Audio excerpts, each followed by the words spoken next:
Albert Milligan, Debbie Smartt, Ryne, Eichman, Sean Vaughn, and Abraham Rahanu here. And yeah, this is Proclaiming Your Vision. And we were just, we were just speaking about um, how we were speaking about Egypt and how we have our friend Andrew Bartis opening up potentially an endeavor there, and I always imagined his work to be just an amazing like worldly experience, and I hope to see him go there and in many other places. And so for today's show I have a slideshow, but before that I just wanted to say happy potential Earth Day. I thought that today may be Earth Day, but it's 4/22, but I'm not going to post another video until May. So this is the official Earth Day video. And how has what's the weather like over there in Bakerstown? Bakersfield, the weather is beautiful here. I'm in California, so about 2 hours north of LA. 70 degrees all day, crystal clear skies. Couldn't be any better. Yep. And Debbie, how's it in Tenino? Rainy and cold. Yeah, similar here in Maryland, DC area. It's been crazy winds, a little bit of sunshine poking through, then rain, a lot of different flavors. But we're like in the 50s, 60s. And how's it up in Connecticut, guys? Brian? It's cold. It's just today got cold, but it was actually pretty sunny today. But it's been pretty cold up here in Guilford, Connecticut, right near New Haven, Connecticut. And Sean's here too, in the other room. Yes, I am. Okay. Awesome. All right. I'm gonna screen share and we can get started with the slides. The slides.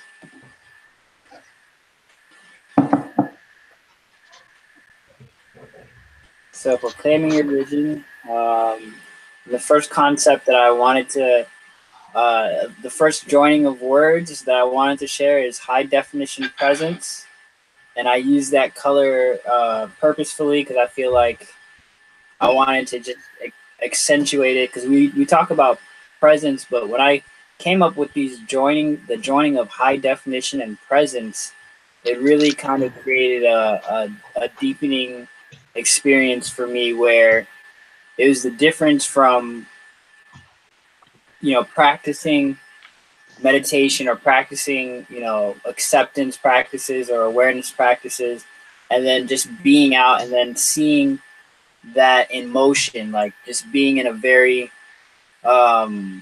crowded area and still being able to sift through a whole crowds of people and still be like completely as if you were sitting in your meditation chair, and you're kind of like being like Neo from The One kind of thing, and just kind of having this very simplified, clear vision for what you want, no matter what's coming at you. And I had like an intense moment, at a bar that I went to, where my cousin, he was guiding me through it, and he's a nightclub owner, and he had, there was a moment there where he was forcing me to just be present in the most commotion, energetic environment, and it was just like a mindfulness practice at the bar or the club. And so I saw a glimmer of a muscle that was being formed, and I kind of labeled it HD presence in that moment. And what do you guys feel like about that joining of words that I invented there? Albert? HD presence. Repeat that. You broke up just a little bit towards the end. I was saying, what do you feel about the conjoining of the words HD, high definition, and presence? Like as a term, like what is your first impression? first impression to me is that everything is technically high definition. World a little bit different than most people look at it. With being conscious, very aware of where I am, what I'm doing, who I'm talking to, and people's reactions to what I'm saying. And to me, that gives a high definition or a presence of who you are and your surroundings. So that me. Thank you. Yeah, that's exactly how I would describe that as well. Everything is already in HD. It's just interesting how we perceive high definition, that phrase, or what that means, because defining something kind of means limiting something. You know what I mean, in a way. So I yeah. Anyone else want to speak on it? On high definition presence? Yeah, I liked Okay. you know, doing that in different situations where, you know, it's not a consciousness situation. Yeah. You're going to a club or something. You know, like Yeah. I like when you go out into everyday environments with people, and then you'll just focus on your presence. But before we had HD cameras and high definition TVs, we had lower definition cameras. But either way, the whatever was being recorded still is in that pristine definition, and you doing high definition would just be you going higher into your expansion of what you're actually filming or what you're perceiving in the moment. So there's always a pure definition of something before it's even defined. But you can go to these places that usually it's like a low vibration thing, or you're not going to be focusing on consciousness, or you're going and playing pool, or going to drink, or, you know, a bar, or whatever. Yeah. And I then you mean, can do that, and it's really cool. I just wanted to comment on that, like bringing your consciousness exploration into normal environments, and then watching how the right. consciousness around you is also doing it, you know, interacting with your co-creation. It's so funny. It's so funny.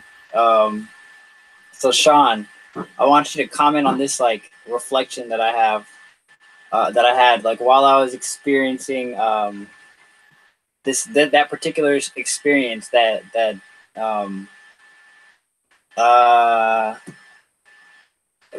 I had this HD present moment. I like my eyes just started scanning everyone without me doing anything. You know what I mean? Like it literally looked at every single energy in the room, like without me doing anything. And it was like an auto, like almost like when your eyes are in REM, like in dream, and it starts to like it just starts to look at everything on its own. I guess it's like my heart was just communicating, and my brain was like completely out of it. You know what I mean? And I wanted to see what your comments were on that. Like, what do you kind of sense from that?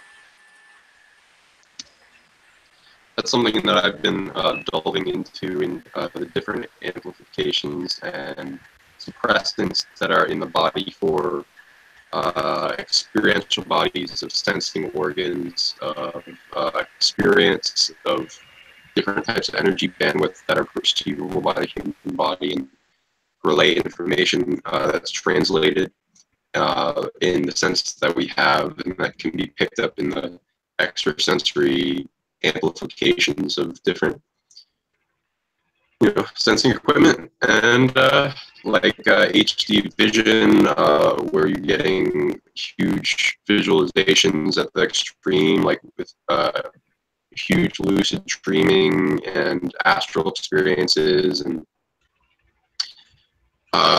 the imagination technology amplified in light codes in the third eye to the max, as well as clear audience where you can see hear through walls, or it's amplified to a greater intensity. Same thing with your emission, like emitting and receiving in presence and experience. So you can give off a certain presence that's greaterly perceived by others, even in a luminescent way, if you so choose. That takes quite a bit of a lot of working on it, though, because there's a lot of beings in the dominating control system that don't want people to emit such a powerful presence that can change people just by their perception of them. But it can be done.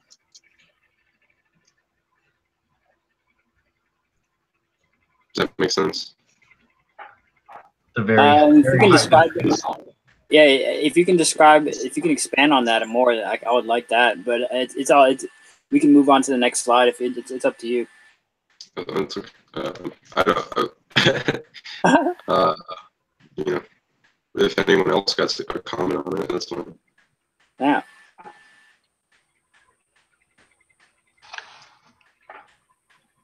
Cool. That was awesome. So there's an I am statement that really has helped me recently was especially when delving into like Sean's videos that he's releasing heavy and Andrew's materials and his long webinars is like this I am proclamation of I am an I am presence that believes in my existence, or I am an I am presence that believes in my being, or anything else that's like in flow with that. And what that has opened up for me was being able to create my own prayer and proclamation with the full force, with the full life force and the full layers of all of the I am statements that I've made, doing Andrew's work and doing other contract revocations that I've made my own self. And this morning I actually did I used an old recording of myself doing the whole revocations and doing both the grove, the patriarchs and the matriarchs, and it was an amazing experience. I was able to see the root.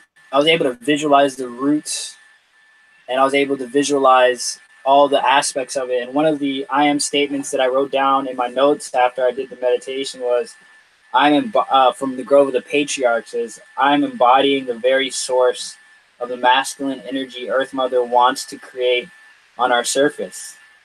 And that was a powerful, and I just realized, you can take, and Andrew wants people to take little pieces like that, little cuts, and then just allow their imagination, or like whatever they can hold in their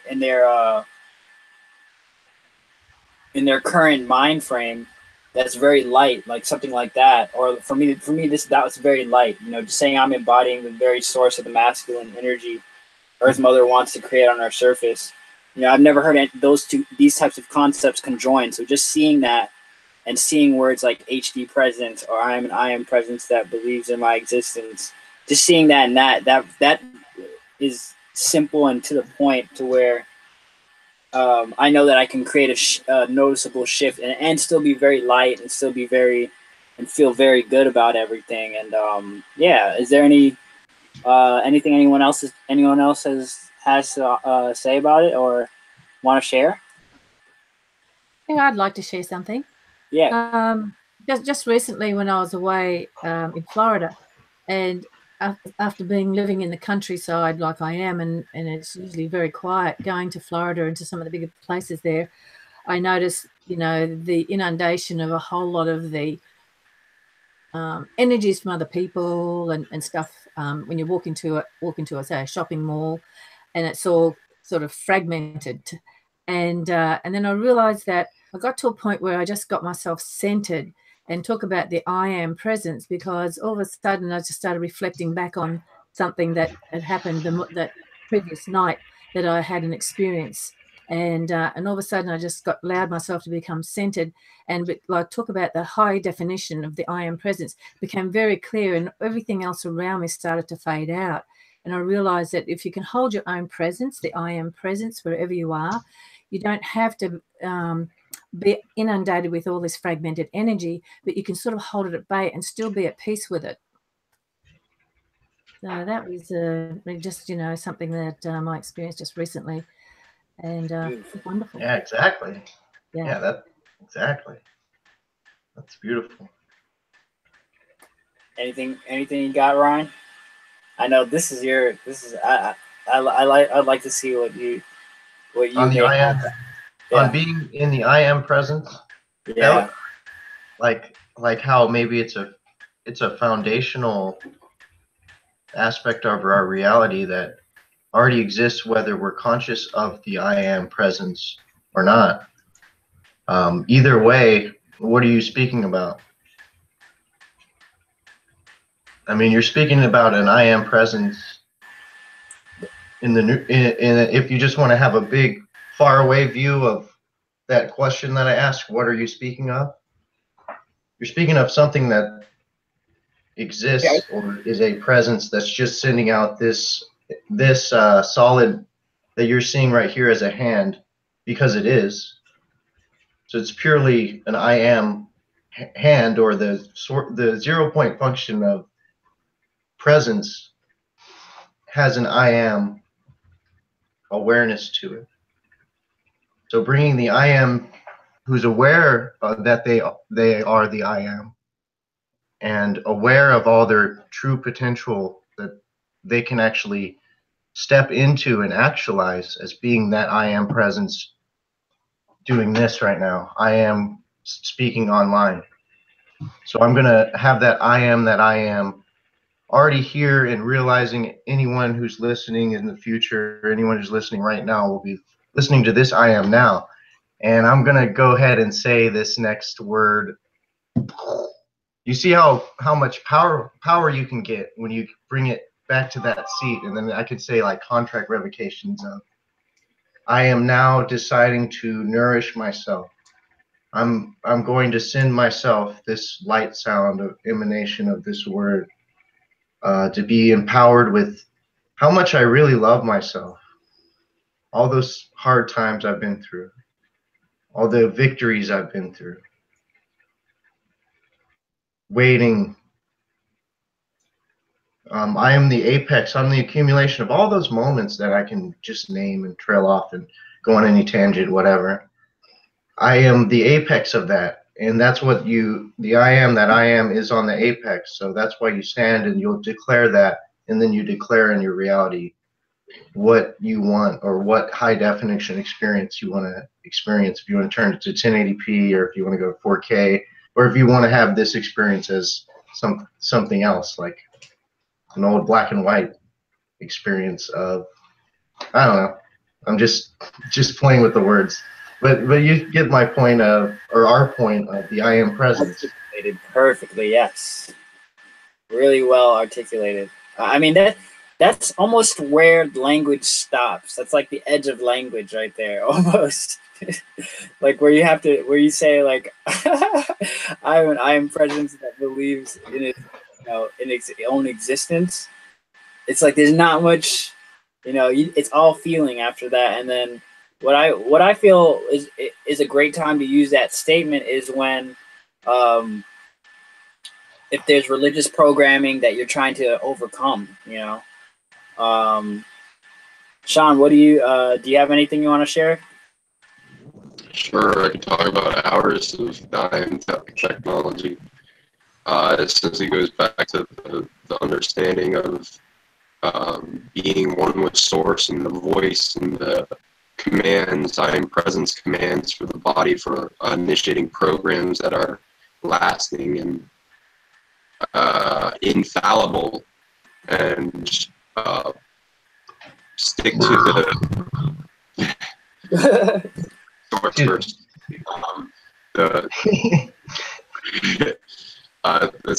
Stick throughout time, and against all self-defeating program or things that want to undo commands that you place forward. If you do it in voice, and I am presence, in the seat of your heart, and the the command station of your being, your lungs, the air you breathe, the voice you emanate, and all the technology linked. It has a creational force. It has a aspect of programming your body, your reality. You can emit different bandwidths of energy. You can perceive how many bandwidths of energy your voice emits, an elemental essence of different body technology that grows and expands with you after you emanate it, and it travels throughout etheric time into all perceivers that hear the voice and have the technology to hear it.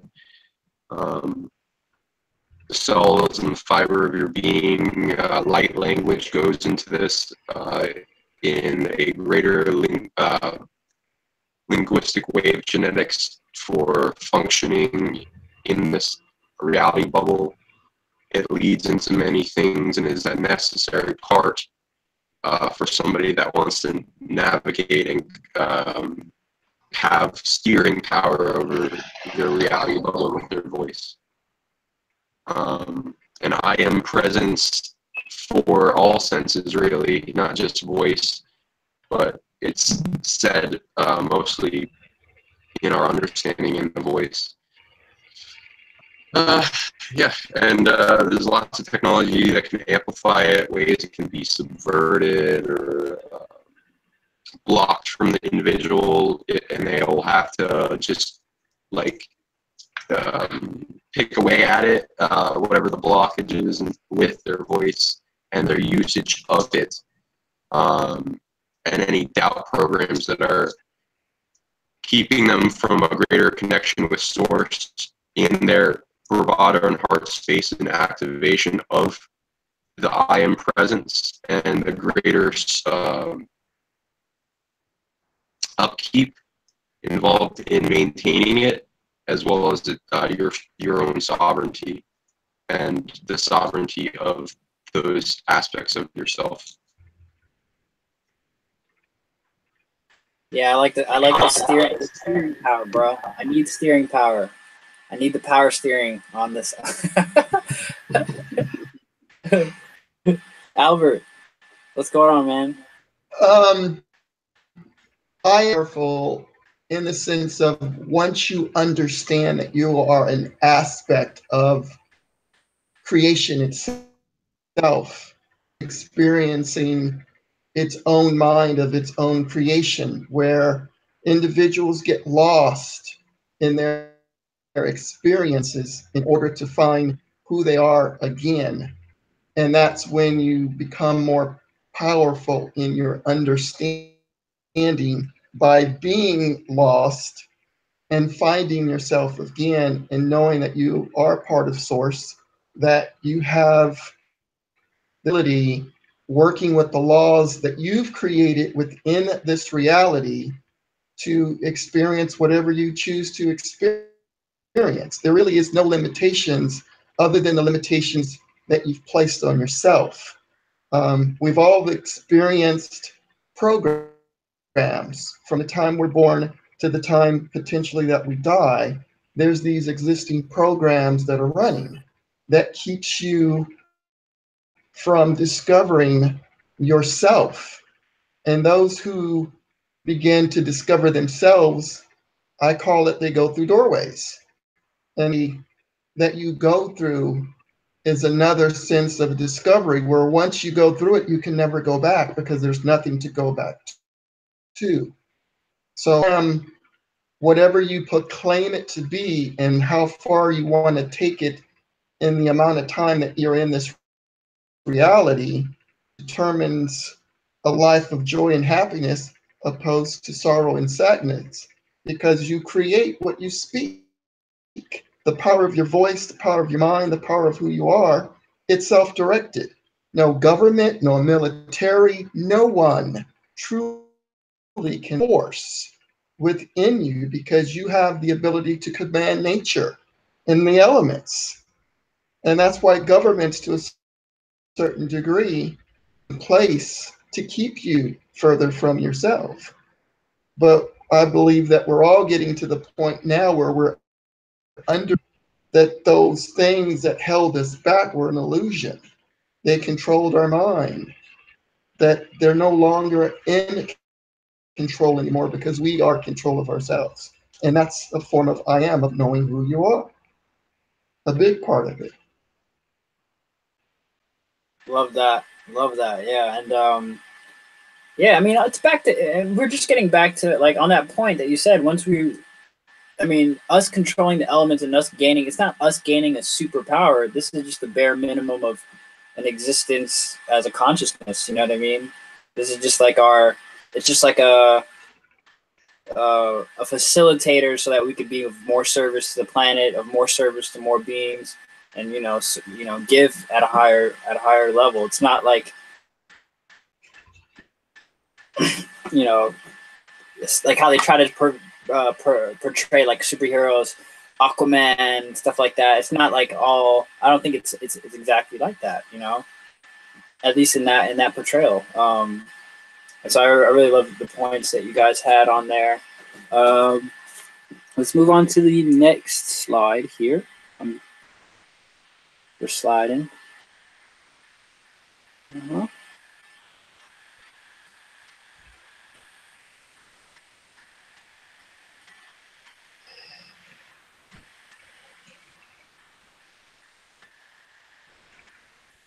Synthesizing your I am emanating charisma being. I like this. This concept is a realizing, like I read a quote that, or not read or heard a quote that it's the people who are going to be the leaders in this thought movement, or thought leaders, or are the people who can synthesize as much information as possible. And now I'm seeing that, for me at least, I'm attempting to synthesize a massive amount of different teachings, like a lot of hard knocks teachings, a lot of survival teachings, a lot of exercise, body teachings, nutrition teachings, and a whole lot of relationship teachings, nuances in each of those fields simultaneously. And one thing that for me, as a part of my I am emanating charisma being, that I've seen is that just keeping it light all the way through. You know what I mean? I'm doing like a cold calling experiment where I just, I make people's day, and I just make contact with people, women and men. And it's pretty interesting. It's been a pretty interesting, like, kind of a social experiment. And but there is a diminishment factor that I noticed in myself of keeping on approaching people, that I noticed, where it felt like, it wasn't light anymore. But I had to synthesize, like, all of my practices with the practice of making contact with people and just making people's day, or, telling a woman she looks nice, or just, being socially, it's like a social butterfly, so to speak. And then I'm synthesizing that with, the job hunt, that whole, and then seeing that there are other ways, and then synthesizing that with, the fire in the belly that creates, and the different intensities of the fire in the belly. And it's been such a fun, amazing ride, and seeing the way what the reality gives you in relationships, and what the way it works with you, and to help you grow.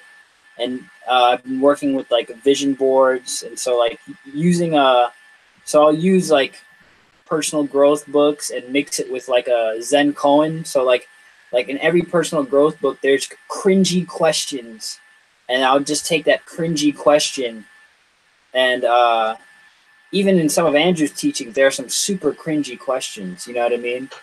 And I'll just take those and use them like a Zen koan and just meditate on the question. I think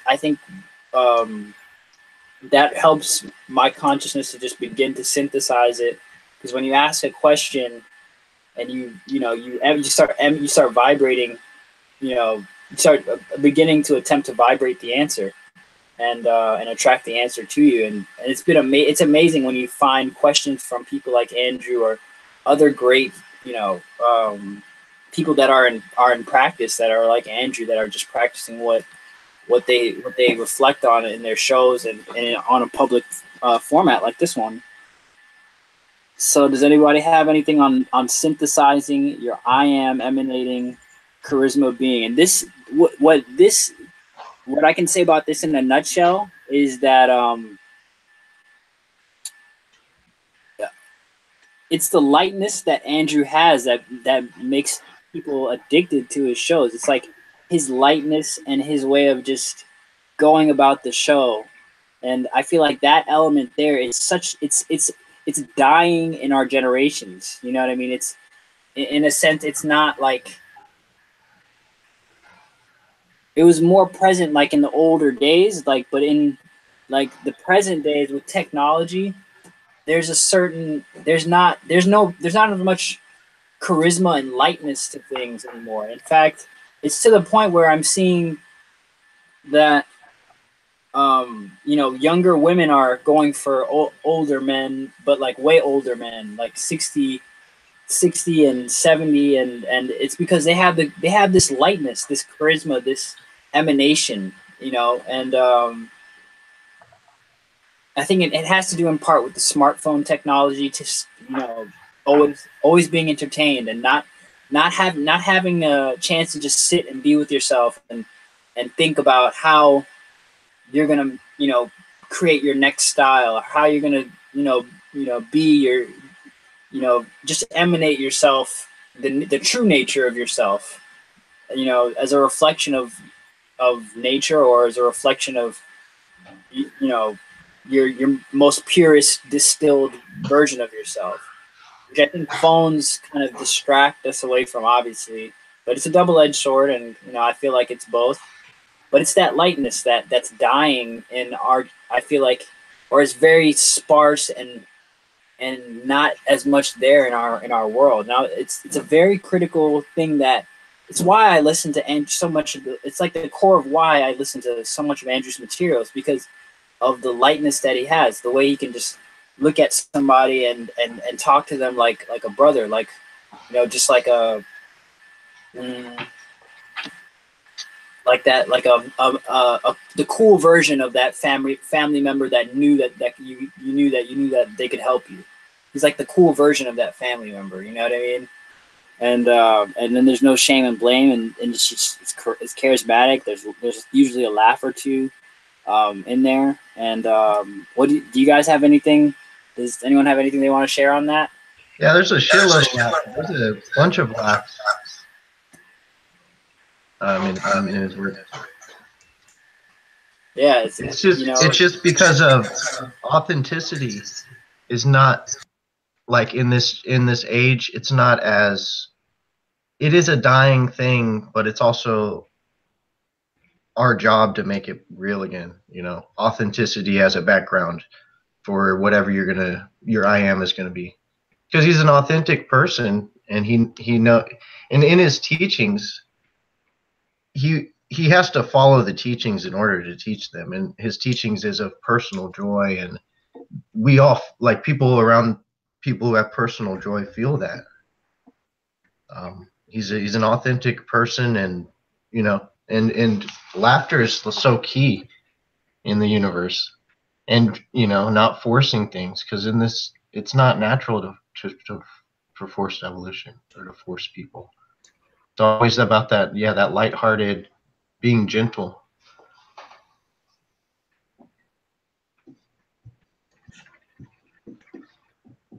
Nah, I mean, I've got a comment on that too. Charisma is something that we're attracted to for the primary reason, whatever the virtues are of that individual that you're attracted to, those are attributes that you admire, that you want for yourself. There is a lightness to it. There is a freedom and a happiness is judged.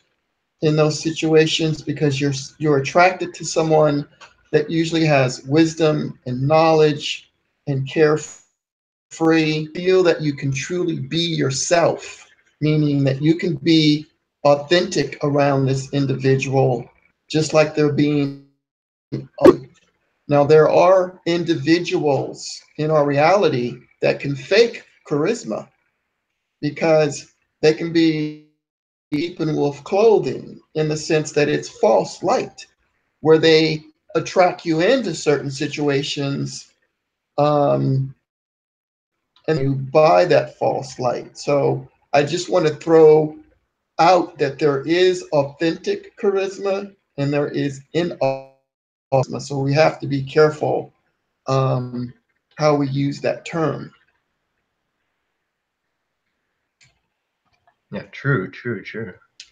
Yes. So do you have that slide, Abraha?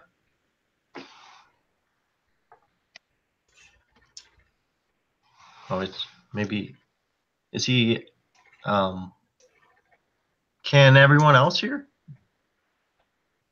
Yeah, I'm I here. see Sean frozen and Debbie frozen. Oh, okay. Oh, I can hear you. Y'all are just there. Okay. I'm sorry. I guess Abrea is just not here. I'd like to say, yeah, I'd like to say something on the the charismatic side of it. Also, I find that the people that you really get drawn to, who are authentic and charismatic, they do carry a light heart, and you wonder,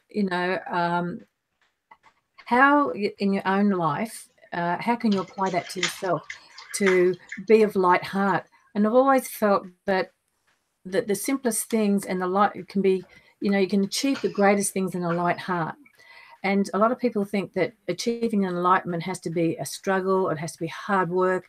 I find that the lighter you are on yourself, the more you do things in joy, the more you can accomplish, and the more that you do become, other people around you become attracted to what you do because you're doing it in such a happy frame of light, that you're emanating a light from you. You're in your I am presence and you're being authentic. And I just find that, that's the charismatic aspect of, being out there, being authentic and doing it lightly. You don't have to, nothing has to be intense. There's so many people feel that, it's, they struggle with their evolution and they're saying, oh, I've just been through so much intense energy and stuff. It's how can we stop and look at ourselves and say, okay, how can we make this easier for ourselves and still learn and still clear away our problems that we've, or burdens that we've been, or we see it as a burden anyway, that we've taken on in through our life, that, life experiences that have, we've had pain. We've all suffered all different sorts of aspects of life as we keep going. And it's just the way that how we react to it or how we take it on. And if we can sort of look at things with let me say, with more of a light heart, instead of saying, this is so hard on me, I'm really struggling with all of this. Let's take it as, okay, what is it teaching me? What am I needing to look at? And how can I make this in such a much more enjoyable way of growing? And there's so many different modalities out there now that are doing things more with music, with frequencies. It's so much more enjoyable to listen to listen, lighten up your heart with music. I love what Ryne does. He gets there and he actually emanates his heartfelt frequencies through his music. And that's so charismatic that draws people to them. I just think doing things with joy and enlightenment and everything is what's going to help you, catapult into your evolution. Yeah. So, sorry, I was on mute earlier, guys. Sean, do you have anything? Sean. What was that? I was asking if Sean had anything on. Thank you so much, Debbie. Or Ryne. I appreciate it. Well, I just wanted to, I appreciate you saying that. It's really amazing. Yeah. To hear you say that. It makes me feel really good. Yeah, it's all about being undiminished. You know what I mean? It's like You know, it's all about being undiminished and staying lighthearted through it all. And um, Can you hear me? that's the key to the charisma, and that's what we need more of. You know, if not, all these 60-year-old guys are going to end up repopulating the earth anyway. You know, that have that lightness. They're not going to mess with the kids that are stuck on their phone like, you know, a lot of people my age are.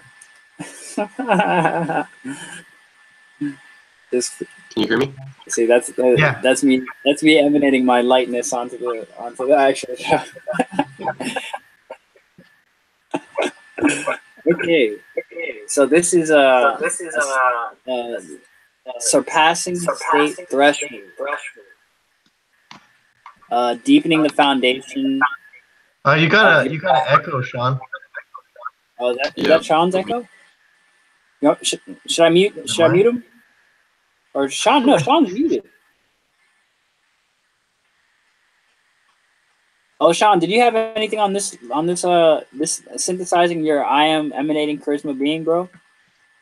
Authentic charisma being. Sorry. Authentic charisma, yeah, or emanating charisma, or just on the concept of emanating charisma. Do you have anything, Sean? Forgot to ask. Or I didn't think you did. Or you didn't hear me? Unmute yourself. Unmute yourself, bro. I didn't mute you.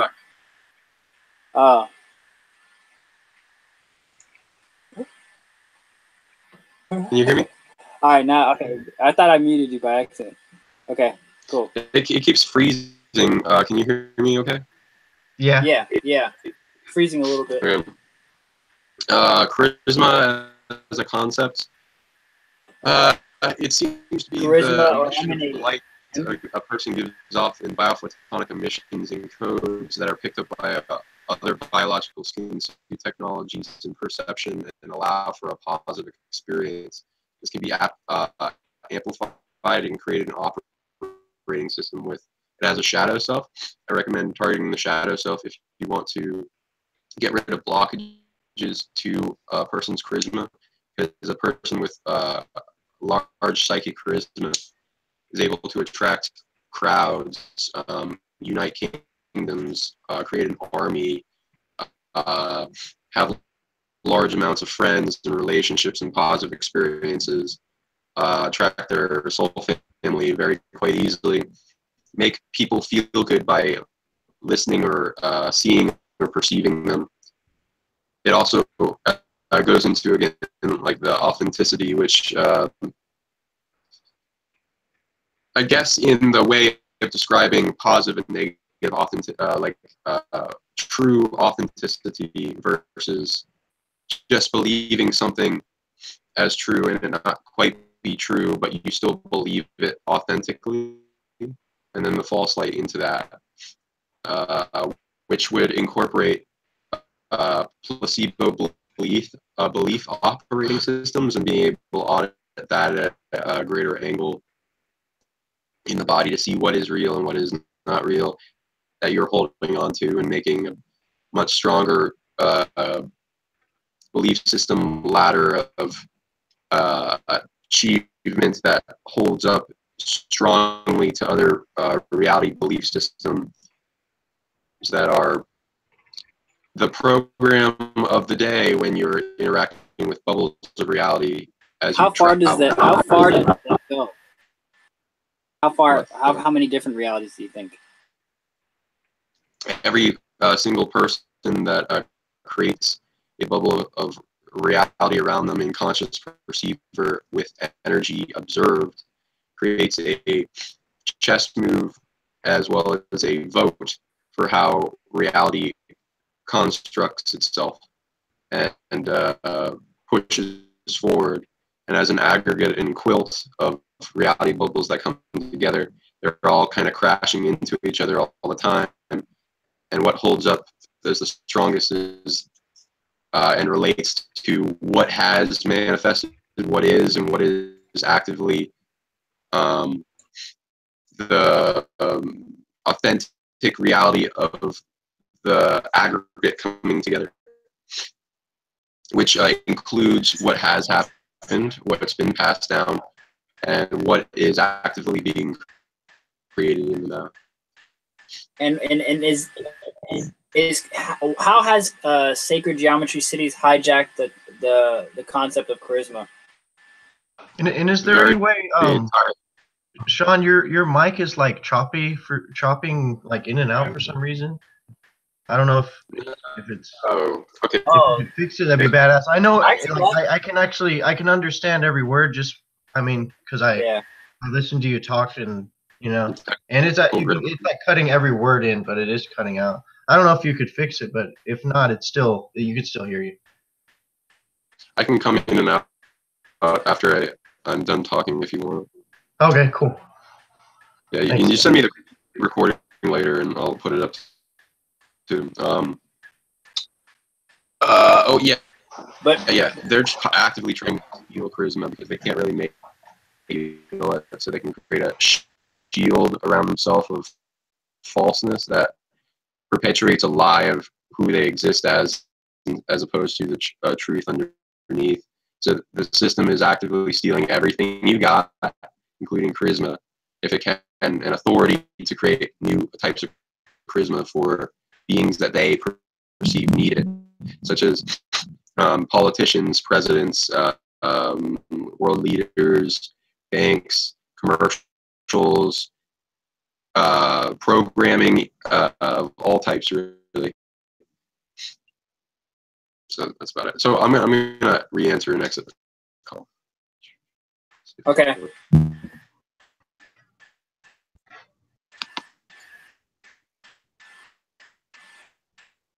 Albert, did you speak on the emanating charisma topic? You did, right?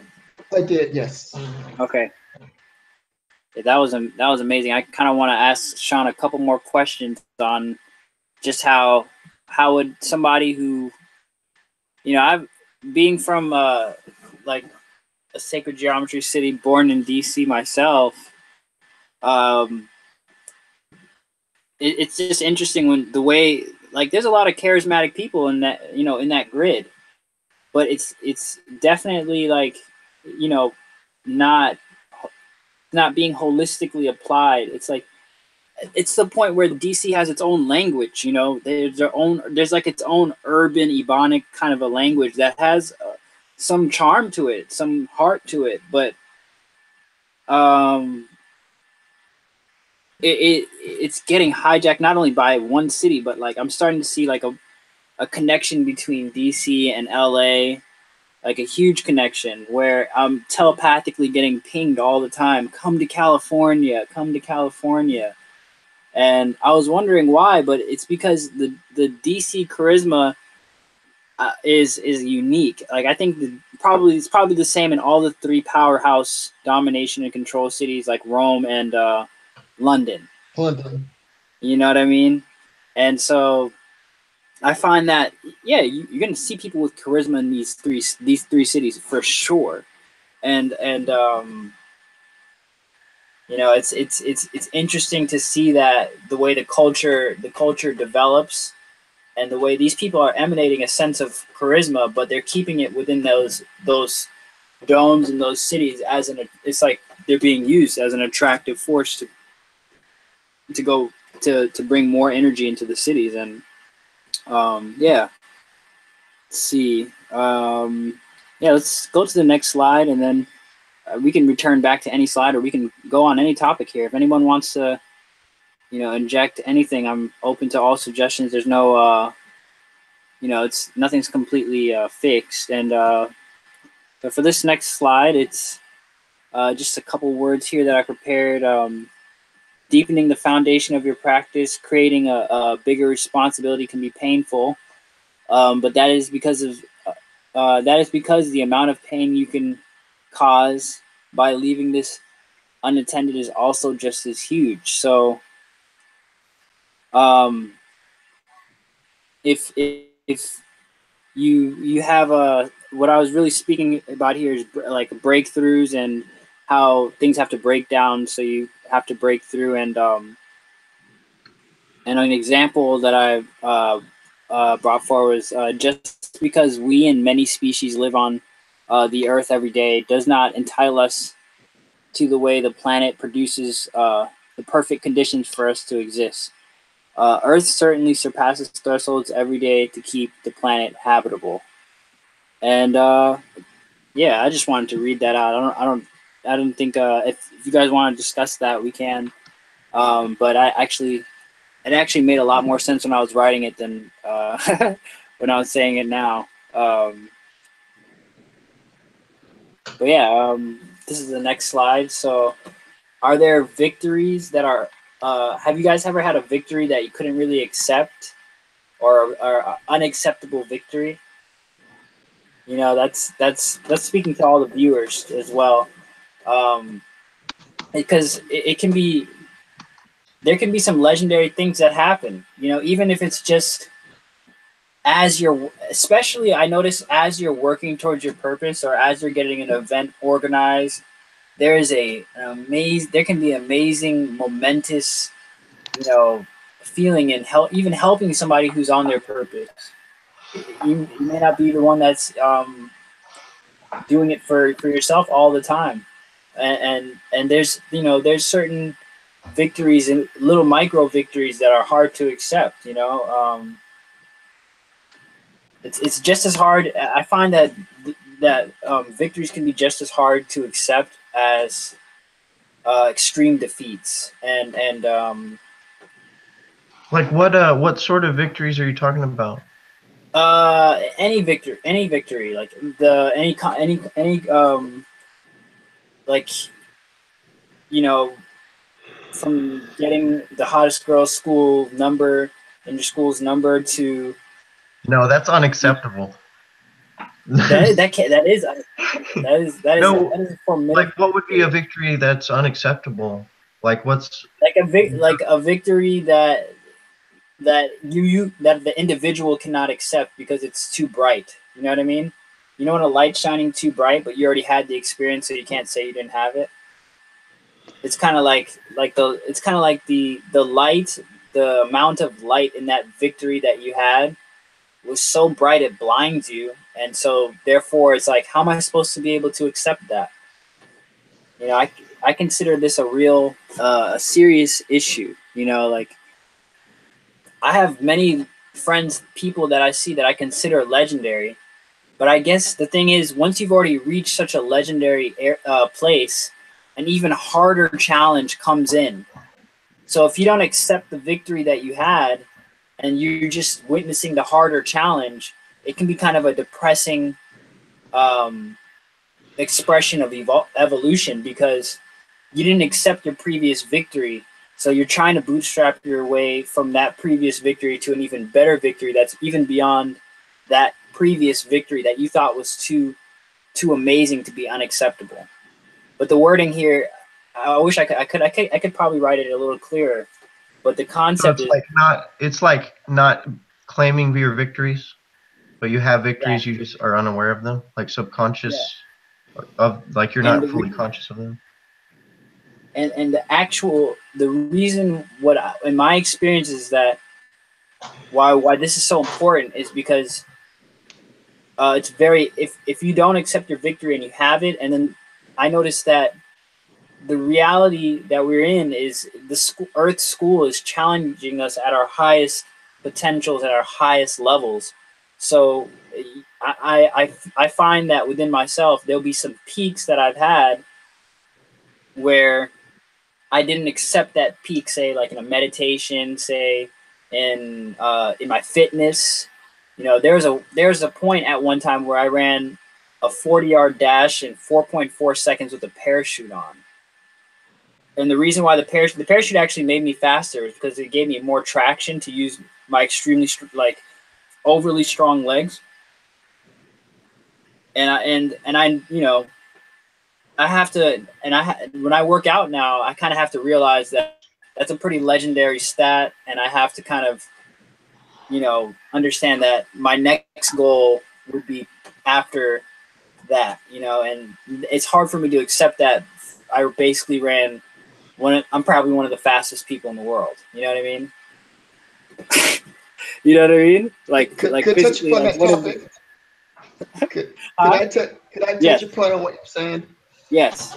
Okay, so in my own experience and wisdom, any victory that you experience is not a fluke. It's not a mistake. It is something that should be grounded in gratitude, because when you're really grounded in gratitude, not accepting it has nothing to do with it. Being grateful to have that experience, which you can change. You can change the word out, victory, with experience, and grateful for those experience that gives you a feeling of overwhelming accomplishment, and you're truly grateful, being grateful in that moment moving forward, that becomes the norm. It is only when you're not grounded, then you start to sink back into low self-esteem and unworthiness and all the things that governments and religions to assert to have is unworthiness, and you're a sinner. So it's your own sense of self, your own sense of knowing self, and knowing that you can accomplish that and much, much more. Now, here's the question I will pose to you, Albert.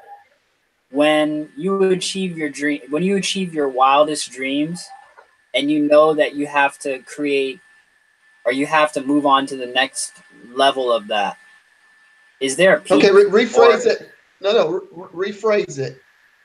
Because so you don't have to do anything. It's up to you and your choices of when you get to that next moment in the future, it will naturally evolve, because you can't plan the future out too much, because you need to be in the moment and have the feedback and experiences of what's going on now and not be too far in the future. You can use your imagination, you can use all the tools, but you can't be too far out, because they're around it. So basically what you're saying is that moment where you feel like you've reached the edge of actualizing your dreams is just I guess like a misperception, basically, in so many words. Well, in my opinion, you're kind of saying, okay, well, I'm going to make this accomplishment, and when I reach that accomplishment, what's next? Stuff. But in reality, as you continue to move forward, if you are of the mindset that you want to continue to progress, that will be a natural occurrence, because sometimes we force things on ourselves that we may or may not be ready for, instead of being in the flow of life, so to speak. You're putting too much pressure on yourself and not being in the flow, which is really being in the now, being grateful, and being co-creative. It's like putting your hands up and saying, like, thank you for this current taking me forward, rather than paddling against it. And in like something for the viewers, what you just said, Albert, like you said that the living with gratitude, the constant gratitude, and then you switched that word victory for experience. Like just that statement, kind of, you're saying victory, the gratitude is your victory, and if you're living with it, it's a constant victory for every experience that you're having. Absolutely, because you live in the flow of life and nature, and you will accomplish things that other people will never understand, because they have to experience for themselves. But you have that experience. But when you're really grateful, you can't have an opposing feeling of when you're grateful. You accept it. Exactly. I remember these things as I was in the process of getting there. But when the dream actually appears, I would revert to. Oh, Debbie, you have a little echo. I do. Yeah, like I was talking. Yeah, I guess just Yeah, that's too high or something. I would revert to kind of like that inner child, just saying, okay, now I can create whatever I want. You know, rubbing my two hands together like a, you know, like a mastermind, and so I guess that was kind of like some of the things that I've gone through, and it felt like so insurmountable to even move forward, because it just feels like there's like a couple scenarios in my life that I've accepted recently where like after this happened, I could have died happy. You know what I mean? Like like that's the level of gratitude. Like I could have just, you know what I mean? All right. Like this is the most amazing, like this is one of the most amazing experiences anyone could have ever had. And just accepting that, you know, and still being able to be grateful, you know, for the next ever present moment is something that fascinates me. Is there, Ryne, is there anything that you'd like to share? Anything more you'd like to share on that? Yeah, the gratitude is yeah, just living because that that unexplainable experience or that amazing experience you just spoke of that only you can have, that means 100% of the people who could have that experience would be you. So you could, if you're purely authentically grateful, then that means 100% of that experience and all those who would experience that experience were grateful. It's the only experience that was you. That so if you have to have some other experience to realize you had that experience, then it was actually good enough for you to make that knowledge you learned from that experience into wisdom, because you're grateful and you're not going to be judging with this or that coloring that you're going to color on it. You're just like, I'm fucking truly, I'm very grateful for, you know, anywhere you look in that experience, you'll just like, you know, emanate gratefulness to all of it. And it's like the importance of nourishing yourself is being gracious for yourself. And each experience you're having gratitude for, you're nourishing too. And all those experiences are nourishing you. So it's like a constant that you should always have currently, you know, in your background, in your flow of, you know, I'm actually really grateful for this experience, and let's move on. Just like I am and I'm experiencing, let's move on, you know. Almost like a traumatic experience. It's almost like that. I'd like to add something. Almost like that. Sure. Yeah. Sure. Okay. So I think that when we work towards our dreams and we put all our focus and our energy and authenticity into our dreams, and we have that victory and we are totally in gratitude, I feel that, you know, if you're saying that it's unacceptable, then I think there's a lack of self-worth coming up there. But normally you don't get what you don't deserve.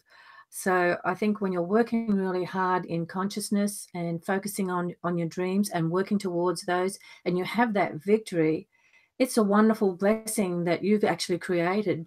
And you need to be in gratitude and acceptance of it, because you really brought that reality about for yourself. That victory is just a reflection of what you've been working on. And that you deserve that, because that's all the effort and energy and focus that you've put into it. And so we don't bring anything into our lives that we don't deserve consciously. And it's just learning to know how to have gratitude and be humble enough to accept these wonderful things that do come our way. Synchronicity is another thing too that sometimes really blows me away, when you're not expecting it and just things all of a sudden just flow synchronicity. And it's realizing that all the time that, you know, you've been living and focusing and doing your work, doing your revocations, doing your disciplines in the morning, meditations, creating your reality, creating your day. All of these things, when they start to show and appear, they all are part of your victory. It's nothing that's outside of us happening. It's something that we have brought about for ourselves. And just by being grateful and showing gratitude towards it, we can open up the avenues for more. So it's just a wonderful thing that we just get these reflections back to us that look like a victory, but actually it's just an experience that you know, is it reflecting back to us on all our hard work that we've been putting into our life? Yeah, it's within us. Yeah, it's all within. Yeah, that was beautiful. Yeah, I was just watching a video, one of Dan Winter's video, and he was saying whenever you have a thought that's a shareable thought, sometimes your hair will stick up on your neck, or those times when you have those aha moments, and it's like that's when you have like a shareable thought, that means that your current is turned on, and it tells the current of the reality, the energy of the reality, you know, I'm ready to connect, and it like opens your aura up. And he talks about the scientific behind your aura and the ley lines, and actually the different, how the energy actually runs, and why they would put the sacred temples on those sacred sites, and what a jet is, and like he has his own Jedi stuff. But he was just talking about that, how so the gratitude would be opening up your flow for the connection with not only just the connection with the flow of the environment, but there's a hologram that we're experiencing, and there's a hologram within our mind also, and they're interconnected. And there are ways that this hologram of everything affects this hologram in our mind, because it's like how we perceive. But there's, when you're in that flow and when you're in that open state, you're actually able to use this hologram inside yourself to like affect that outside hologram. Like he breaks it down into scientifics, and it's really great videos. Dan Winter. I just wanted to share. Thank you. Yeah, that was amazing. Could I say one more thing to illustrate a point? Okay, we all have personal relationships and friendships that we experience. Some of them are closer than others. But one thing that's in common, the people that you typically are close to, the people that are easy to get along, and they're grateful for the relationships and things, and being a part of the relationship. So would you do something for someone that's grateful opposed to someone that is not grateful? That is the question. Answer that question. It's a tough one for me. It's easy because I know that I should do something for someone who's grateful, but it's in a set, the challenge is that I guess is that rises is that I'm thinking, you know, I should just give anyway because that person asked, you know. And so, I've had, you know. So how does it make you feel in either situation? That's what I'm pointing out to you. Yeah. Okay. It makes me feel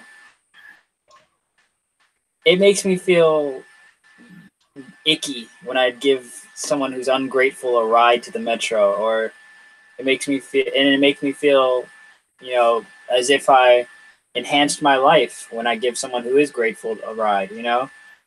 And yeah, so then you're saying when we accept our victories and we're grateful for them, then you start seeing the reflection of why you received them in the way that you did.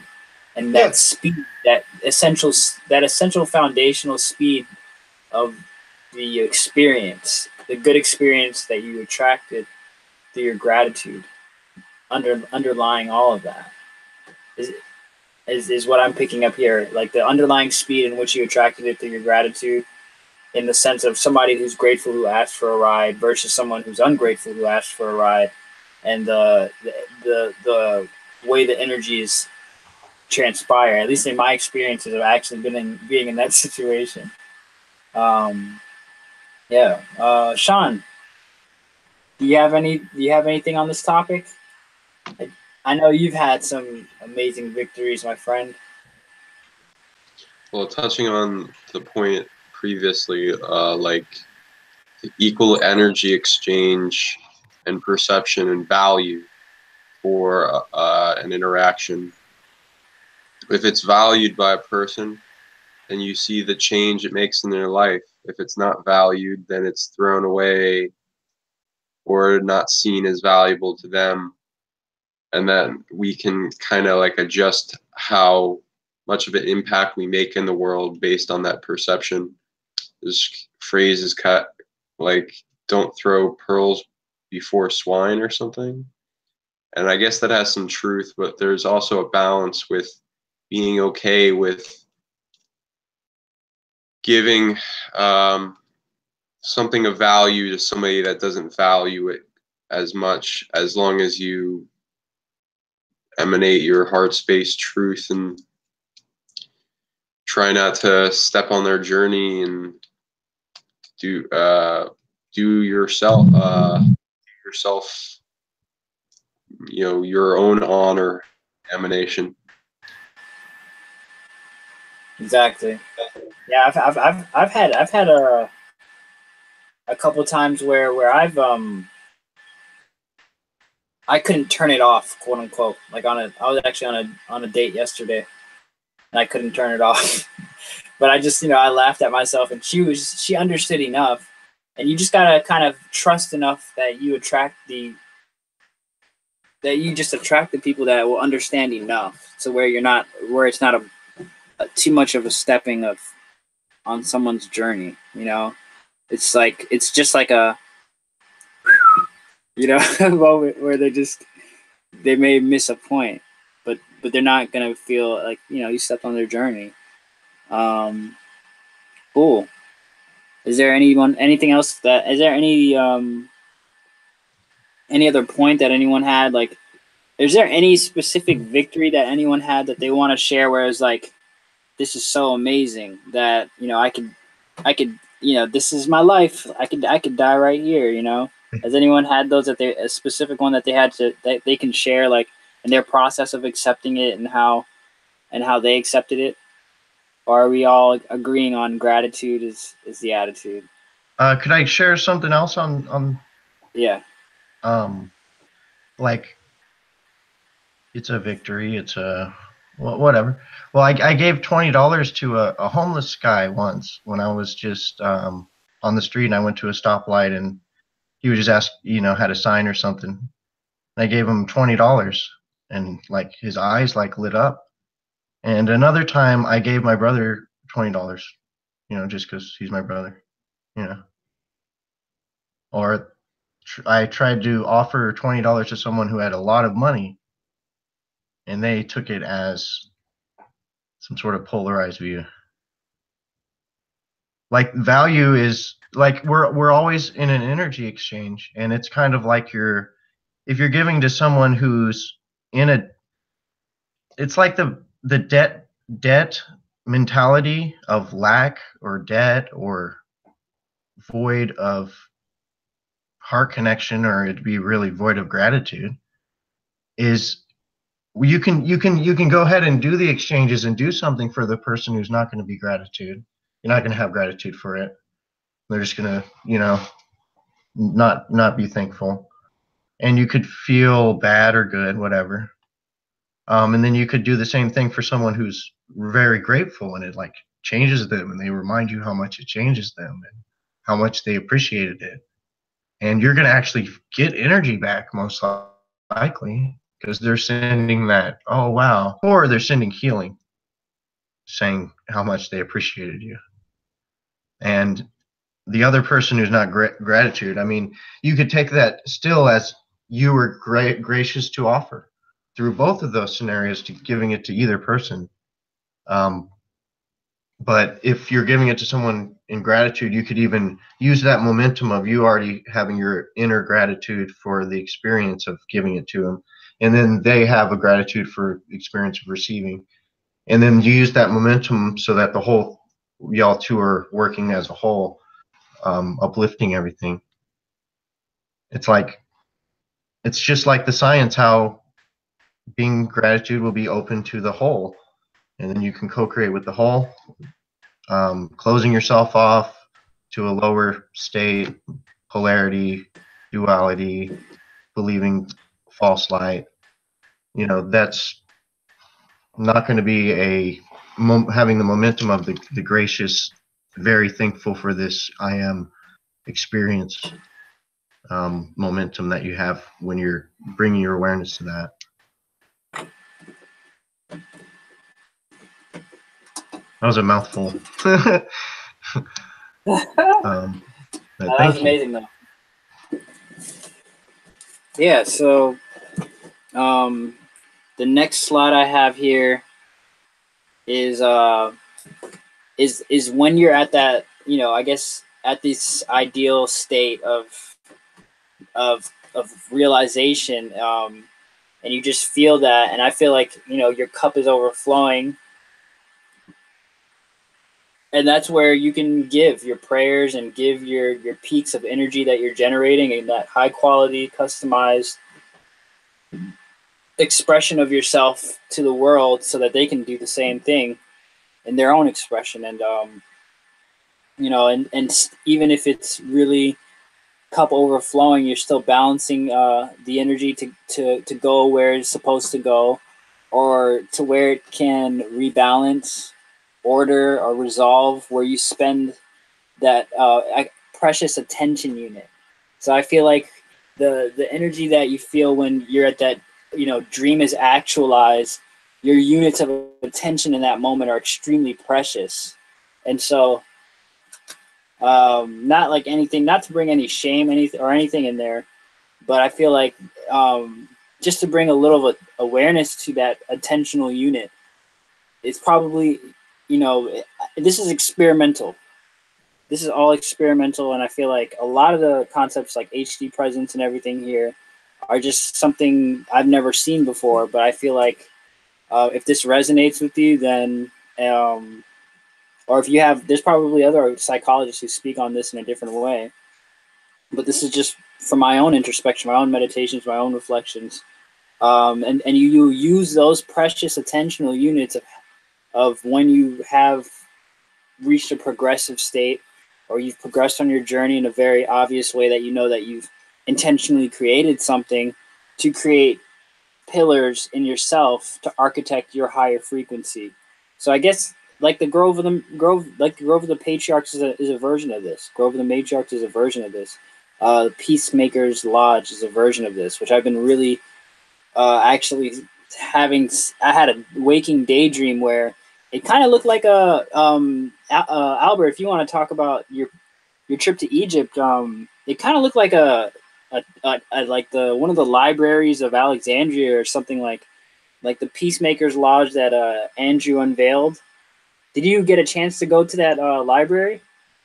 Unfortunately, we didn't go to Alexandria. Oh, okay.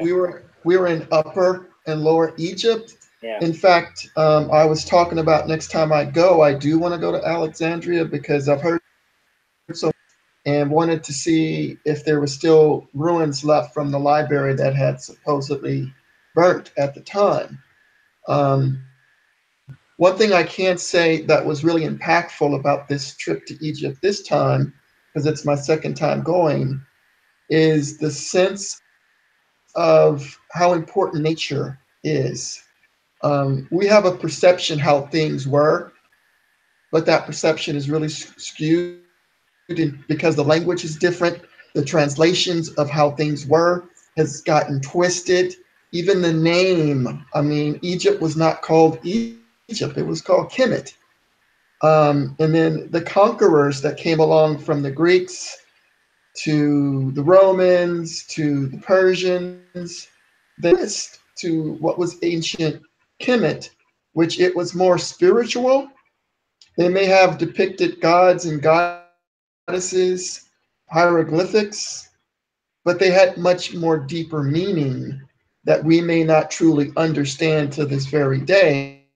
And much of what religion is based on now was based on much of those teachings back in Kemet that was taken by the Romans and the Greeks, and basically became a lot of what you see in the Bible. One thing that impacted me the most is that my true understanding of nature has really changed in a deep way. That my journey now is to truly connect to the spirit and the heart of this planet, and transformation and the respect that it has coming to it. because we've gone so far off course of being a spiritual planet, and these energies that have created destruction and illusion through mind control. We need to wake up and get back to our core roots and instincts, because when you master spirituality, control you. And they've done it over generations of time. And that's where we've gotten to today, is a domesticated human species that follows the leader, so to speak, instead of being connected with the spirit and the heart of the planet and the instincts of knowing what it is to be a true human being. So that's it in a nutshell. That is an amazing. So with your connection with nature, was it because of like the did you go to the pyramid and did you have that experience there? That's what I kind of envisioned. Or was it where did was there a specific temple, or was it would you say the whole experience that in Egypt that evoked that connection to nature for you?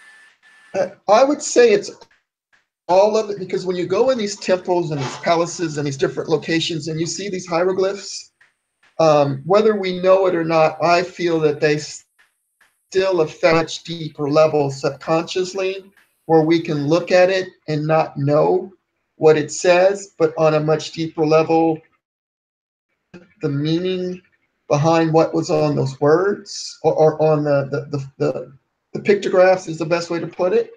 And I think that's on a much deeper level. And I truly believe that's why they did what they did, because their writings were the places that they had temples or tombs. They left their legacy in the energies and what they created. And much of it has stand for many thousands of years. And fortunately, we're able to experience that at a much deeper level. So whoever goes there and experiences that, they always come back changed in some form, because they see things differently.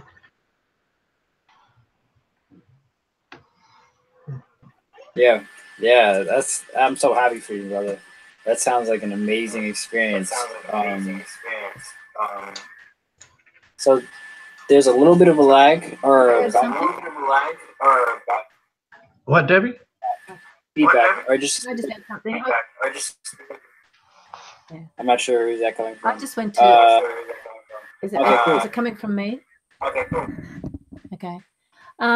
I went to Alexandria when I was over in Egypt, actually, because I was really drawn. I wanted to see the library that was completely burnt down, and it was really disappointing because it's all digital, and just, you know, and beautiful artwork and stuff like that in there.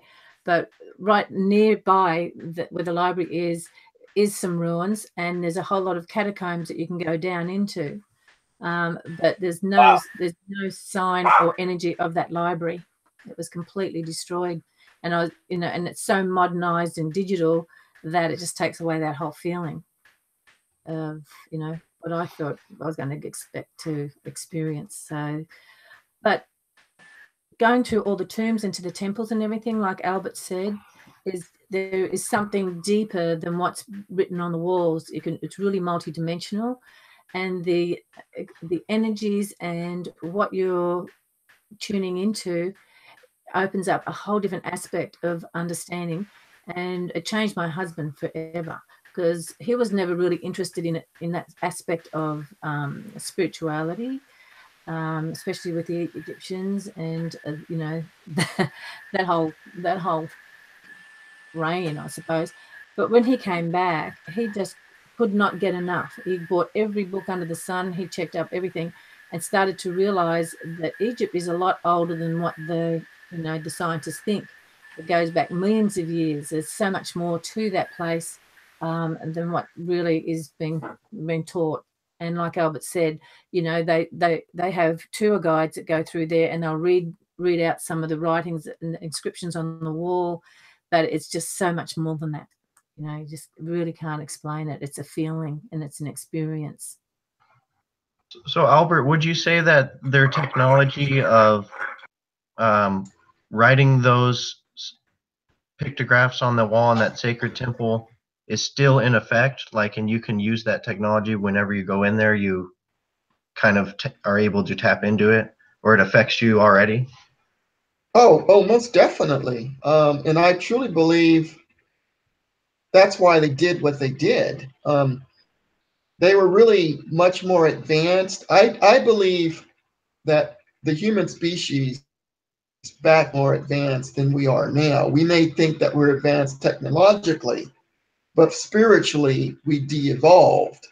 And one say, well, how did we de-evolve? Look how we treat the planet.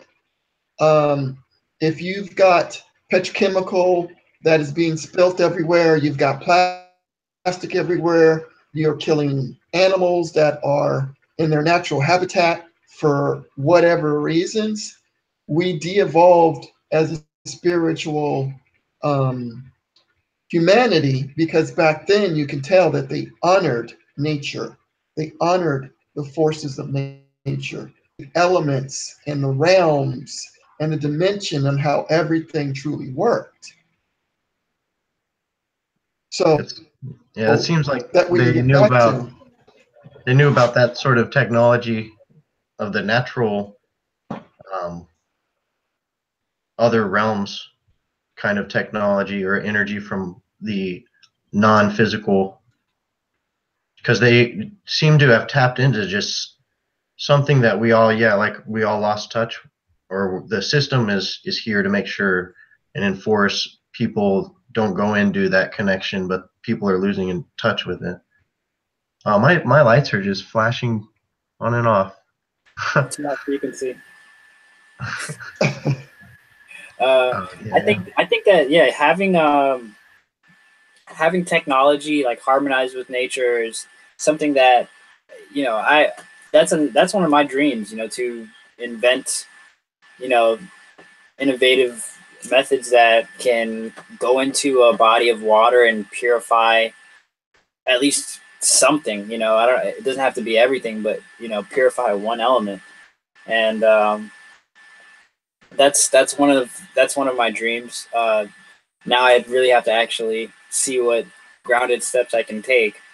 And I've always felt like an inventor, and I've always felt like on the brink of creating a new technology. I wrote like, when I'm 42, I'm gonna create the first hover car, But then I realized that already exists. You know what I mean? Because if all the secret military 0 point energy stuff is there already, then there's really nothing new here.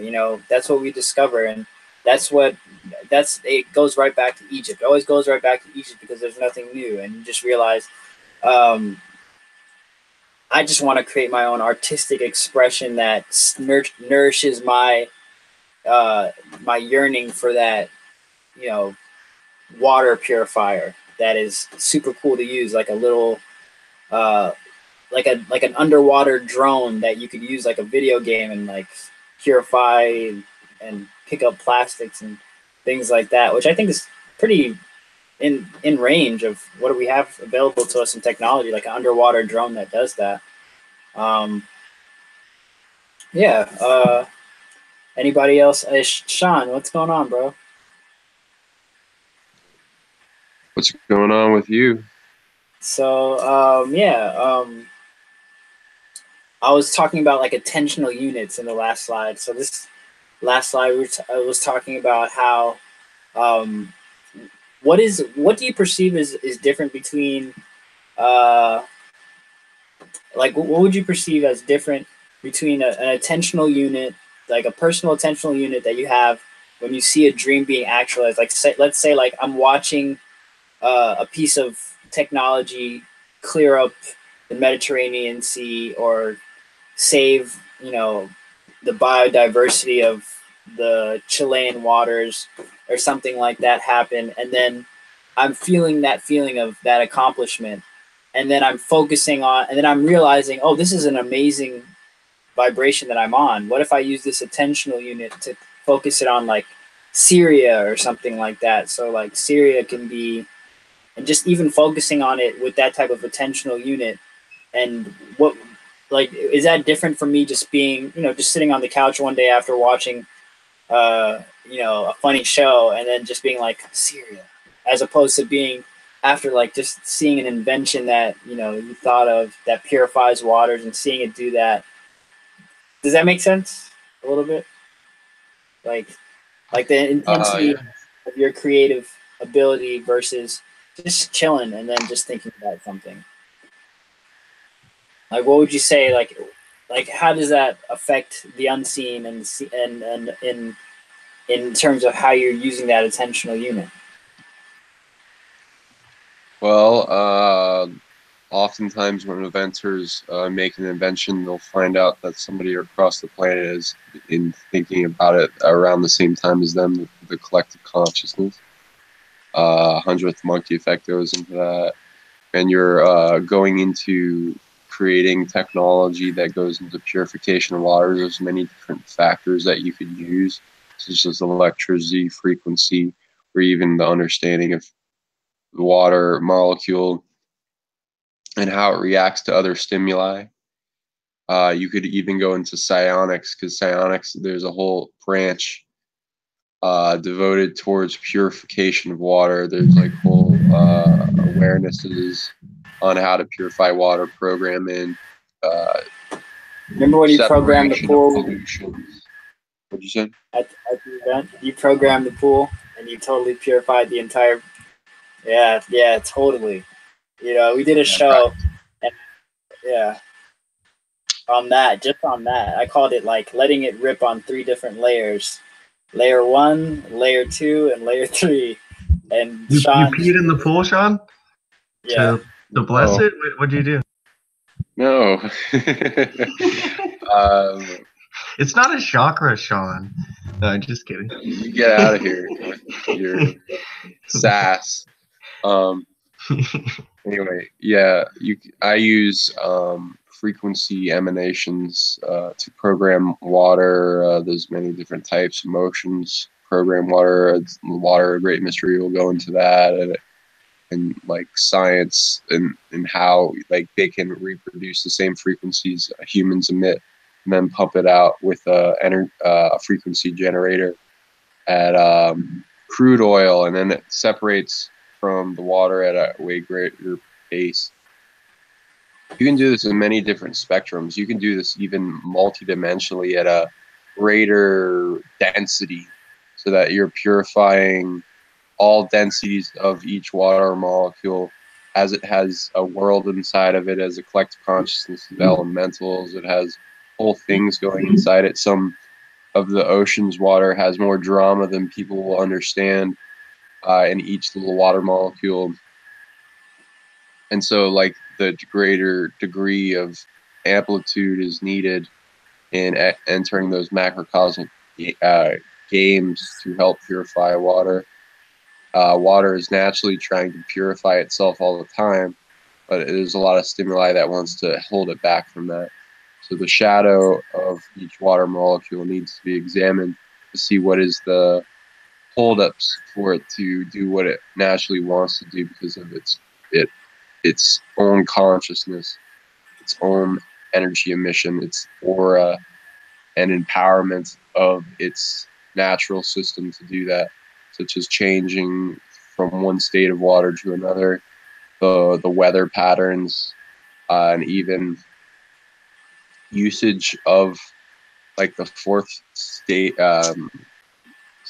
of water, which you can bring more matter into existence, like water matter, etc., than what would be normally seen or felt there before you start bringing it in, and that be used as a way to get free energy, or at least not like free, but more abundance energy from the void, which there is large amounts of untapped potential in. Yeah, and then also use that to purify the water itself. Yeah, and this is something that's so key. This is a basic. Like, this is something that we have to master as a species, is to find ways to purify our water that, maybe consciousness based. That may be. I don't think reverse osmosis is really a long term solution, but that's good too. That's one of my passions, focusing on water. There's this website called Vibes Up where they have a crystal infused shower head for $40. And yeah, I got one. There's like a big rose quartz chunk, and like love was inscribed on the rose quartz. There's all these gems and these balls that like ionize the water. Caitlin Keat Vibes Up is that product that I really love. All right, let's see what the next slides are. Is there anything anyone else wants to share on water? Like just actually what we just spoke on, and or just like going from a place from like the difference between a high attentional unit of like your highest values being actualized versus your attentional unit when it's just in progress, or like you're at a decompression state, or you're just watching a program, or you're watching a YouTube video and you're just like, let me think about healing the planet, or let me think about healing this ley line, or let me think about healing this country or something. Is there any? That was kind of long. That was a mouthful right there. My gosh. Let me say one other thing. Yeah. About it. Sometimes we tend to take for granted. The human body itself is probably over 80% water, and that is by design. And if you look at a lot of the diseases and illnesses that most people experience, especially, a big part of it is because of lifestyle and toxicity, whether you consume it, food that you eat, the air that you breathe, or even the negative emotions that you're around affects the density and the effectiveness of the water that's in your body. So part of purifying the waters of the planet is also purifying the waters of your own body, which in turn creates a ripple effect. Because I've done tests with these pendants, and what we've discovered is when you wear a pendant that has been infused with certain frequencies, the water that's in your body, which in turn creates all kind of chemical reactions and start to happen. Because the other thing that we're up against in the future with technology, we're looking at 5G, 4G, all these disharmonic frequencies that is very chaotic. So part of our mastery is going to be self-mastery to create a sense of harmony despite whatever is around us. And those who are able to harness harmony within your own auric field will be able to experience things that are completely equal. That's just what I'm seeing, and that's my take on it. And this is interesting that you bring up your pendants, because I got this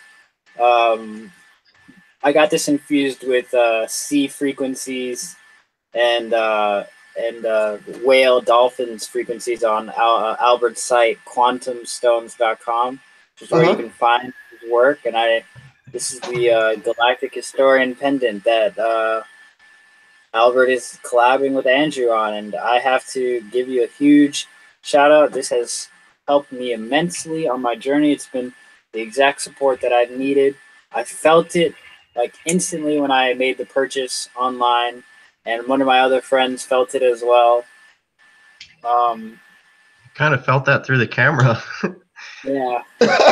Honestly. See, he's got this is the clear quartz. I was like, oh, give me this. Like, this is, it's got the different symbology on there, but this is an amazing piece. I highly suggest, you grab your pendant from Albert's website. Well, what's on the back? What's on the back of it, Albert? It's a galactic historian, just GH. And then what's the metal? Like what Silver. metal? It's silver? Yeah, sterling silver. Yeah, silver And salt spiral. sage frequency. And a spiral? Mhm. Yeah. So just so you know, the symbology are the elements. Mhm. No, I take that back. You got earth, fire, air, and water in that order. Okay. And the intent of doing that was to help with manifestations as well. Because when you learn how to use the elements, you always start with air because it's thought. You have to truly focus on what is it that you want, and that's air. And then after that is fire. You have to take those images and your imagination and you have to do something with it. Fire. There is water, which is emotions. You've got to be really passionate about what you're doing. Part of the manifestation is earth, is when you take the other four elements and ground it into reality. So that's how the elements work. Okay. That is, it's so basic, but you know that needs to be mastered for anything else to really work. You know, and I really appreciate the mastery that you've obviously you can hear it in your voice that it's not like you're just saying this for the first time. You've studied this and actualized practiced this. So I really appreciate your work. It's helped me profoundly. You know, having you on here is like one of those dreams that I talked about in that previous slide. Let me see how many. I think we have a few more slides left to go.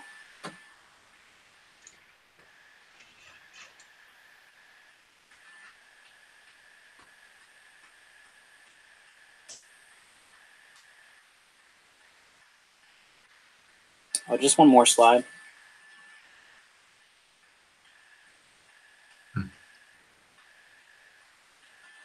Oh, oops. Okay, so I forgot where I got this piece of knowledge from, but apparently our brains see upside down, and I've used this in visualization techniques where I've attempt to invert my visualization. You know, Andrew says this all the time. Our reality is inside out and backwards and inside out, or I forgot how you'd say it. But looking at the picture of our brains, we actually objectively perceive everything backwards and inside out. And I immediately thought of the Hermetic principle, law of polarity, embracing duality in ourselves in an ease-based way or fun-based way. And then I'm just, you know, full disclosure, this is absolutely resonance-based research with peppers from unsighted sources, and then do no harm is my last point here. And yeah, I think that's an interesting point. Maybe I'll save this for another show, unless you guys have anything you'd like to add as we close out. Deb, Albert, Ryne, Sean.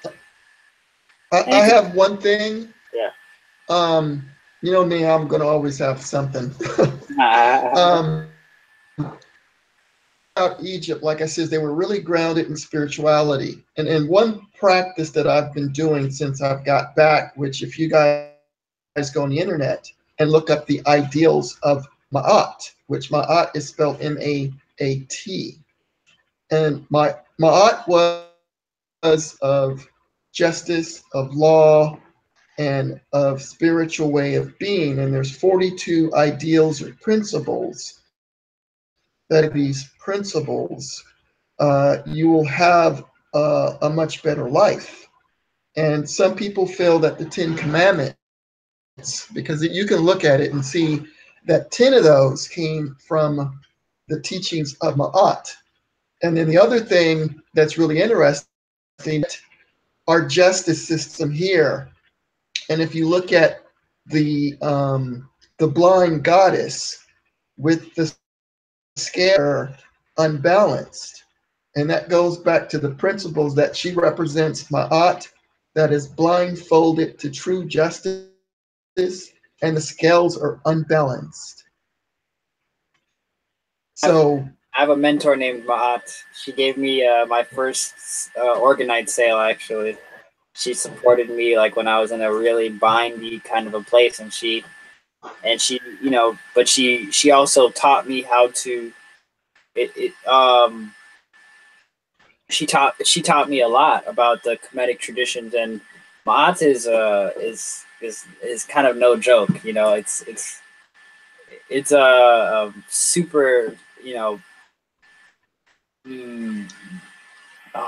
not hard, but there's a little flavor. There's a little religious flavor in the Kemetic traditions that I've experienced. The actual gatherings, the societies that are set up. Like here on the East Coast, there's a society called the Asar Set, and they're extremely cool. But there's a little bit of a religious thing on it, where it's you know, but there are some extremely amazing people. They offer free classes, free yoga. It's just kind of like a church where they give you like free donuts and stuff like that. You know what I mean? And free lemonade. In a way, but obviously, you know, there's a huge difference. But I'm just saying, I've never been to Egypt, but my experiences with the societies here is that now there are individuals within those societies that are branching off, breaking away, doing their own thing, you know, going in the heart, expanding from their own heart space.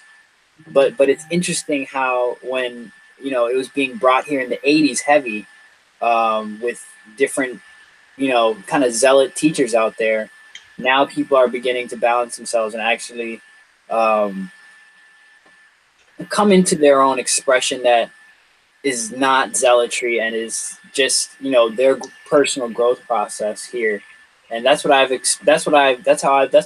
on the like the Kemetic gods, and I feel like for sure it could have been another flavor of like archontic mind control. It maybe from the because, you know, they say like there's nothing new here. What do you feel like on that, Albert? Do you feel like it just, you know, because we think that just because it's older, it's automatically not anything that we're experiencing now, but it could just be another flavor of the 5 religious paradigms, except there are 13 of them, or however many of those gods, you know? Okay, here's my take on what you said. There are only half-truths in this reality, Hermetic teachings. And when you stand back and think there are only half-truths, then that would explain why things operate the way that they operate, because of our perception. I'm not much of a religion. I can benefit from the teachings of whatever resonates with me. I don't have to have a place that I go to on Sunday, these teachings, because to me that's an everyday event. It's not a once a week event. So you can learn from us because they have half-truths in their teachings and half false truths. So it's up to the individual, and it comes always back to the individual of how you discern in it before you, what resonates, what doesn't resonate. It's all about choice and free will. And that's the whole exercise of this existence, in my opinion, is to master your free will in duality. It's no easy task. And the people that are here didn't come for easy. Yeah, it's no easy task, and it's the thing about the scales in Ma'at that I find is the scales are, I think, can be applied to our discernment, And when we realize, oh, okay, this is obviously not in resonance, so I have to keep going in, and to the point where you have to even, you know, the fine-tooth micro-expression balance. And that's what I just kind of went in. I've never really heard anyone say that about. I've only heard like one or two people say that what I've said on, or what I just said on air about that. You know, those gods, and you know, it's hard for other people to talk about it because you know it's so old. But if you look at it, it's the same thing. You know, it's similar. It's very similar. You know. Debbie, Yeah. do you want to say anything on mods?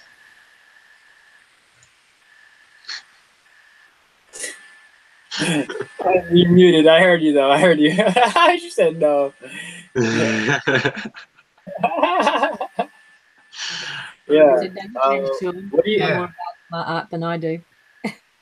Yeah. Yeah. It's cool. It's cool.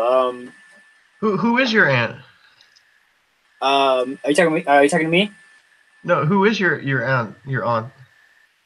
Debbie. No, I'm just kidding. Like my aunt instead of my aunt. Yeah. Cool. Is there anything else you guys would like to say? Anything else I could or are you guys, how are you guys feeling? I just wanted to say one thing. Yeah.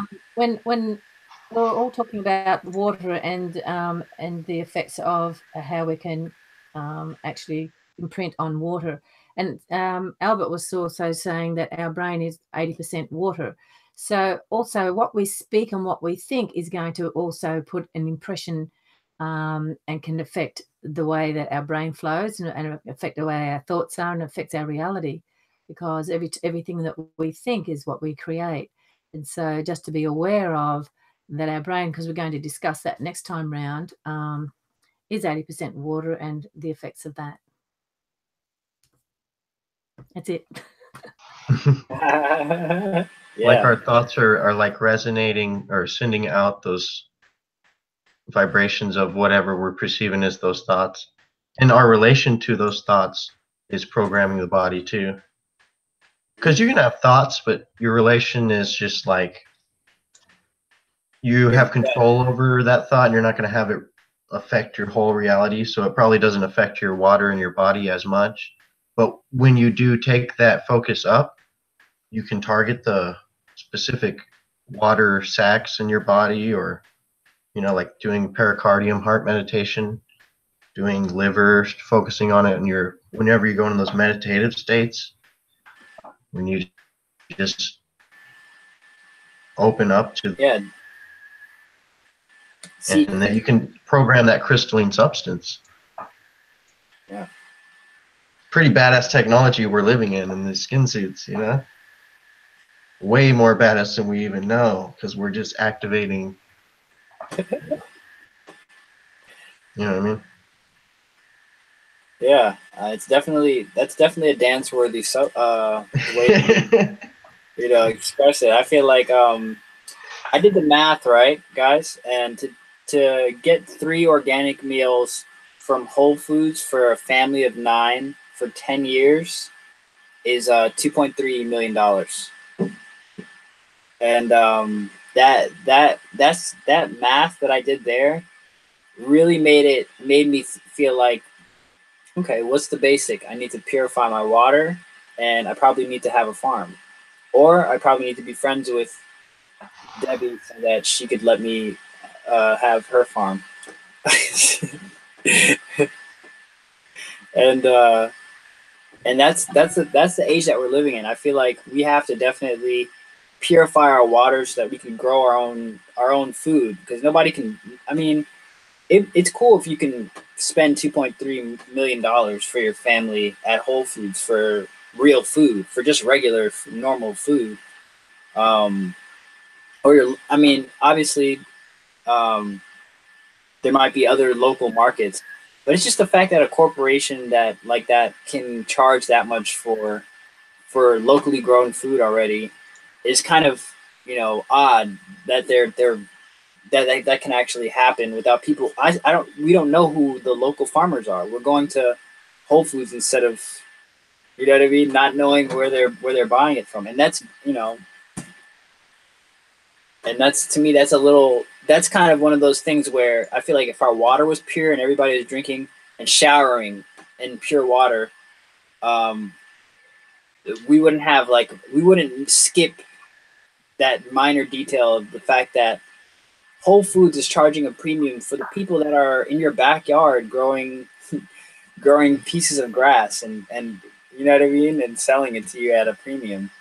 And yeah, it's just, I feel like water purification, and our start of this would be using your energy to purify the water, and then you know, bootstrapping it from there and visualizing your next dream. I feel like water purification is key, and it's a mastery of that basic, and the master of the four elements, like Albert discussed. That's really going to push the needle, and I think that yeah, we can wrap this edition up of proclaiming your vision. And yeah, visit quantumstones.com. Got Albert, and yeah, his work is tremendous. A lot of books on there, a lot of information on there, very solid. I've already read some of the books on there, and it's the real deal. You got Debbie. She's an amazing healer. I recently got my first past life regression with Deb, and oh my gosh, I can't wait for our sessions in the future. She's an immaculate healer. And then we have Ryne, who is also an amazing healer and amazing YouTube anomaly. He's fucking one. And you know what I mean? He has his YouTube channel and his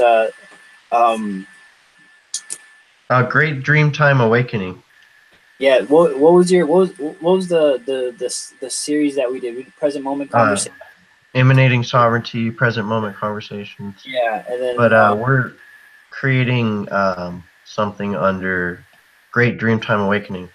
okay. There'll be different videos with things that Sean's we're working together, and it's actually bigger than just the YouTube show, but we're gonna have different shows that we'll be posting now. There's already a few on there. Great Dreamtime Awakening. Okay.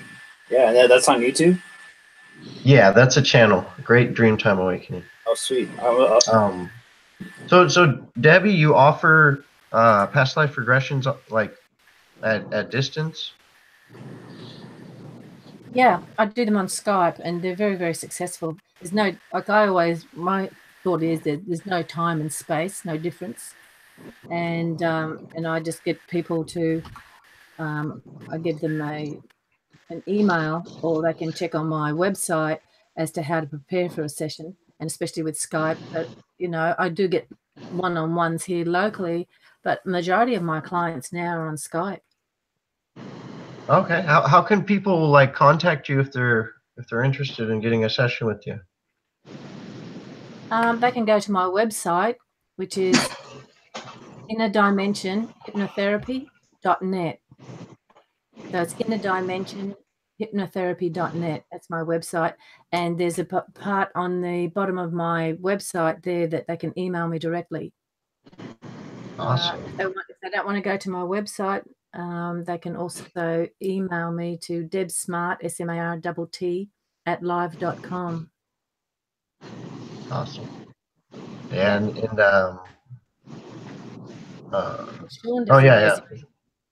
yeah, she's amazing. Got different powers that she naturally has. Like, I don't know. But Sean, did you want to say anything, Sean? Yeah, Sean. Yeah, Sean. Sure. Come on, Sean. I do healings, past life readings, reprogramming and upgrading the body, and looking at the different presence people hold inside themselves that's passed down the DNA lineage and light body lineage of all their lives.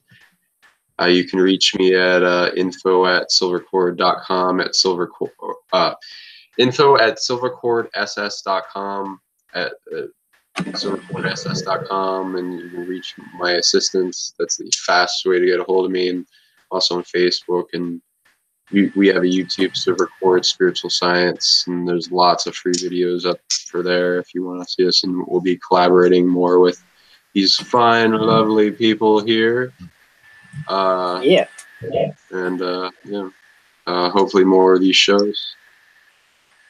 And I'll be good. Thanks, Sean. So you can reach me at abrahabrahanu@gmail.com. Wholereflections.com is my website. I do consulting. I do energy healing. I do. I just contact me and hit me up, and that will be our show. I'm shooting for the next show to be May 6th, and that. Thank you for watching, and if you've watched this far, you are. Dude, I'm gonna be so hungover from Cinco de Mayo, man. Are you sure on the 6th? Just kidding. Yeah.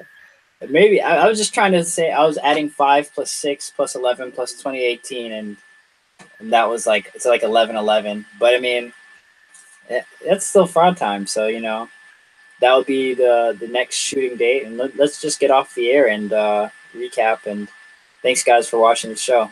Peace.